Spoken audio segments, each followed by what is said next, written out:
ایک صاحب مجھے یہ بھی کہنے لگے کہ آپ 3 طلاقوں کو 3 کہنے پہ تو بہت زور لگاتے ہیں، حالانکہ یہ مسئلہ تو اختلافی ہے. اصل میں یہ ہونا چاہیے 3 طلاقیں دینا حرام ہے، اس پر زیادہ زور لگائیں آپ لوگ، اس پر زور لگائیں کہ 3 طلاقیں دینا کیا ہے، بولو بھائی جائز نہیں ہے. تو میں نے ان سے کہا کہ اس پر بھی ہم زور لگاتے ہیں، میرے کئی بیانات اس پر ہیں کہ طلاق کا سنت طریقہ کیا ہے. اور میں نے کہا فار یور کائنڈ انفارمیشن، ٹھیک ہے نا، آپ کی ایک معلومات کے لیے میں ایک یہ بات بھی بتا دوں کہ 3 طلاقیں اکٹھی یہ ناجائز ہیں یا نہیں، اس میں اختلاف ہے. 3 طلاق 3 ہی ہوتی ہیں، اس میں اختلاف نہیں ہے، یہ بنایا گیا اختلاف.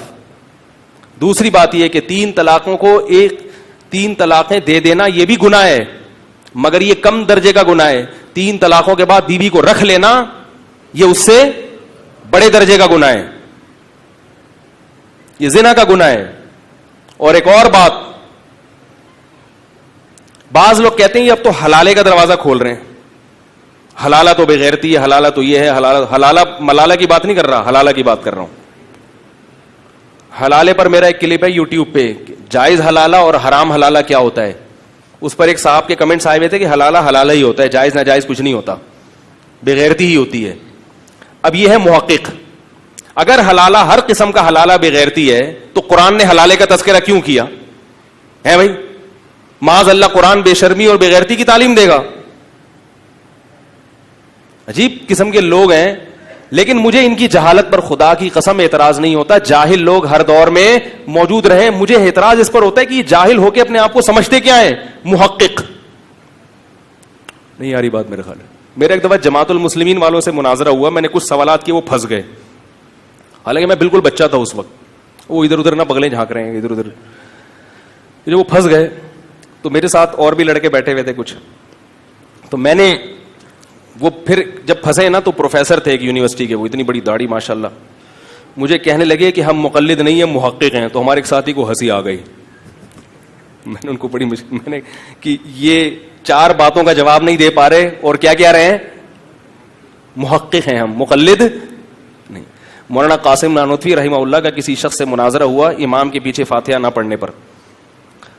دونوں مذہب ہیں، فاتحہ پڑھنا بھی اور نہ پڑھنا بھی، کسی کو میں برا نہیں کہتا، یہ اختلافی مسئلہ ہے. لیکن اپنے آپ کو محقق قرار نہ دیں، آپ اپنی کم علمی کا اعتراف کریں. بولے بھائی علماء کی 2 رائے ہیں تو مجھے میں اس والی رائے بس ختم، فنٹر بننے کی کوشش نہ کریں. سمجھ رہے ہیں؟ تو وہ جو مولانا قاسم نانوتوی کے سامنے بندہ بیٹھا ہوا تھا وہ فنٹر تھا. تو وہ انہوں نے بحث کی، تو وہ مولانا قاسم نانوتوی نے جب دلائل کے انبار لگائے تو وہ بحث ہار گیا. تو کہنے لگا حضرت آپ اتنے بڑے عالم ہیں، آپ کو ایک ایک مسئلے پر اتنا حافظہ آپ کا اور اتنی دسترس، اس کے باوجود بھی آپ مقلد ہیں، اس کے باوجود بھی آپ کیا ہیں، فقہا کی تقلید کر رہے ہیں. تو انہوں نے کہا مجھے اس سے زیادہ حیرانگی تجھ پر ہے کہ تجھے کچھ بھی نہیں آتا پھر بھی کیا ہے تو کہتے میں خود سے جو. تو اعتراض تجھ پر ہے، ہم پر، کیونکہ ہم اگر علامہ ہیں تو ہم سے بڑے بڑے علامے، دیکھو جو اسپیشلسٹ ہوتا ہے نا یا جنرل فزیشین ہوتا ہے وہ بھی چھوٹی موٹی بیماریوں کا علاج اپنا خود ہی کرتا ہے. جب وہ پھنستا ہے تو وہ بھی اپنے سے بڑے ڈاکٹر کے پاس جاتا ہے کہ بھائی میں یہاں آ کے کیا ہوں. تو یہ علم فوق کل ذی علم علیم، ہر علم والے کے اوپر بھی ایک علم والا ہے.